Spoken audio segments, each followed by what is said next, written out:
Choosing to move to Australia is often seen as an escape, a chance for a fresh start under blue skies and in clean cities. People imagine high wages and a life that finally exhales. But there's a crucial part that no one warns you about. Australia doesn't save you. It tests you in ways you never expect.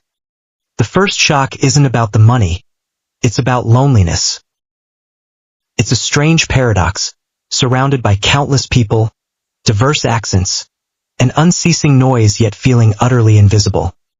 At 2 p.m., starting over feels brave, but at 2 a.m. while eating alone, it feels foolish. No one here knows who you were back home. Your degrees seem irrelevant, as local experience takes precedence over all your qualifications. So you hustle, but not in the glamorous Instagram way. It's the real hustle, filled with early mornings, late nights, and jobs that don't reflect your skills. You find yourself cleaning, lifting, standing, repeating, all driven by the urgent need for survival. Australia may pay well, but it takes back just as fast. The rent will humble you. You'll pay more for a small room than you once did for an entire house.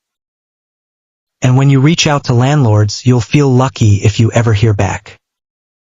Groceries drain your wallet, transport is costly, and while healthcare is good, navigating the system becomes a daunting challenge. One mistake, one visa issue, and suddenly the promise of healthcare morphs into a nightmare of paperwork. And then, there's the invisible cloud of visa anxiety. You're always temporary, even after years. Counting days, scrutinizing rules, and fearing one policy shift could unravel all you've built. Now, let's delve into the emotional toll, the part that no one shares. You will miss weddings, funerals, birthdays, and watch your parents grow older from afar. Time zones twist grief into something delayed, keeping you isolated in your reactions and healing process. Australia is undeniably safe, clean, and structured, yet it can feel cold emotionally. People are friendly but rarely intimate. You'll engage in conversations but won't put down roots. Subtle racism lurks just beneath the surface. A dismissive glance, a thoughtless joke, a question that feels like an accusation. Where are you really from? These moments remind you that you're tolerated but never truly accepted. But here's the uncomfortable truth. Many still choose to stay. The advantages are undeniable. Work pays well, overtime exists, and rules are consistent. You can walk at night without fear, breathe in cleaner air, and plan years ahead without the ground collapsing beneath you. Your effort yields tangible returns, clearer albeit imperfect, offering a semblance of stability. Yet, Australia demands sacrifices. You find yourself trading closeness for calm and belonging for structure, discovering that moving to Australia isn't a dream, it's a deal, and every deal carries a cost. If you're fleeing something, Australia may catch up to you. If you're pursuing something, it might help, albeit slowly and painfully. This journey isn't about which country reigns supreme, but rather, which problems you can tolerate. Every place has its issues. Australia simply hides them better.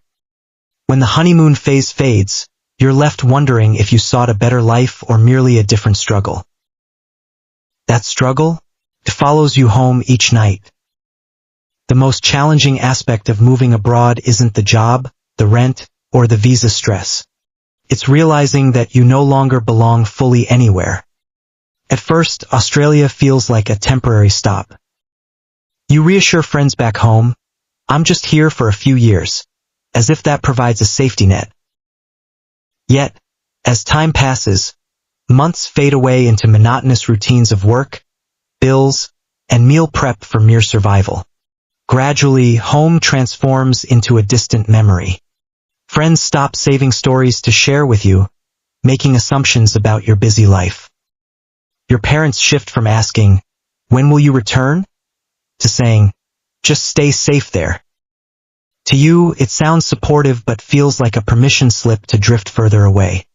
Visiting home after a few years is supposed to bring comfort, yet airports unveil harsh truths.